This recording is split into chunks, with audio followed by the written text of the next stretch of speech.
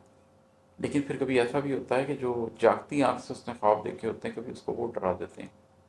اور کبھی پھر وہ عادی ہو جاتا ہے اور ان خوابوں کی طرف چل پڑتا ہے اور ان خوابوں کے ساتھ کھیلتا ہوا اپنی زندگی گزارتا ہے۔ تو میں بھی اس دور سے گزرا، کچھ عرصہ اپنے ہی خوابوں سے ڈرتا رہا اور فیصلہ کیا کہ میں اتنے مشکل راستوں پہ نہیں چل سکتا۔ پھر رفتہ رفتہ ایکسیپٹ کر لیا اپنی ڈیسٹنی کو، اس ریئلٹی کو۔ اب ان خوابوں کے ساتھ ہاتھ میں ہاتھ ڈال کر چلتا ہوں، ان کے ساتھ کھیلتا پھرتا ہوں، اب کوئی فرق نہیں پڑتا۔ اور ہے کہ ہنستے روتے منا لیا ہر بار، ہنستے روتے منا لیا ہر بار، اپنے لہجوں سے کھیلتے آئے، اپنی ذات کو بالآخر اسی طرح ہنستے روتے منا لیا اور اپنے ہی لہجوں کے ساتھ کھیلتے آئے۔ کبھی اپنے اوپر سختی کی، اپنے ہی لہجے میں درستگی لے آئے، کبھی اپنے اوپر نرمی کی، کبھی جذباتی ہو کر اپنے آپ سے بات کی، کبھی سخت ہو کر اپنے آپ سے بات کی، لیکن کسی طرح ہنستے روتے ڈانٹتے ڈپٹتے اپنی ذات کو منا کے ان مشکل راہوں سے نکال کر اس جگہ لے ہی آیا جہاں پر وہ نفس لوامہ کی بیٹل لڑنے کے لیے تیار تھے۔ اور مکتا ہے کہ ہم تو اپنوں سے لڑ پڑے تھے عماد، آپ غیروں سے کھیلتے آئے، کہ ہم تو ان لوگوں سے جن کے ساتھ ہمارا ایک تعلق تھا، جن کے ساتھ ہمارا رشتہ تھا، ہم تو ان سے بھی لڑ پڑے تھے۔ یہ جو جان نہ پہچان والے لوگ ہیں، آپ ان کے ساتھ کس طریقے سے کھیلتے ہوئے آگے چل سکتے ہیں؟ تو ہوتا یہی ہے کہ جب آپ کی زندگی میں کوئی مقصدیت نہیں ہوتی تو آپ اپنوں سے بھی لڑ پڑتے ہیں، آپ پیروں سے بھی لڑ پڑتے ہیں، اس لیے کہ آپ نفس کے لیے چل رہے ہوتے ہیں۔ لیکن جب آپ کو زندگی میں کوئی بڑا مقصد مل جاتا ہے تو پھر تو آپ غیروں کی بھی سن لیتے ہیں، پھر آپ ان کے ساتھ بھی ہنستے کھیلتے گزار دیتے ہیں۔ اس لیے کہ زندگی کو وہ معنویت اور مقصدیت اتنی اہم ہو جاتی ہے کہ آپ غیر کے ساتھ وہ غم برداشت کرنے کے لیے تیار ہو جاتے ہیں جو ایک بے معنی زندگی میں آپ اپنوں کے ساتھ بھی نہیں گزار سکتے۔ آج کے لیے اتنا ہی، بہت شکریہ، السلام علیکم۔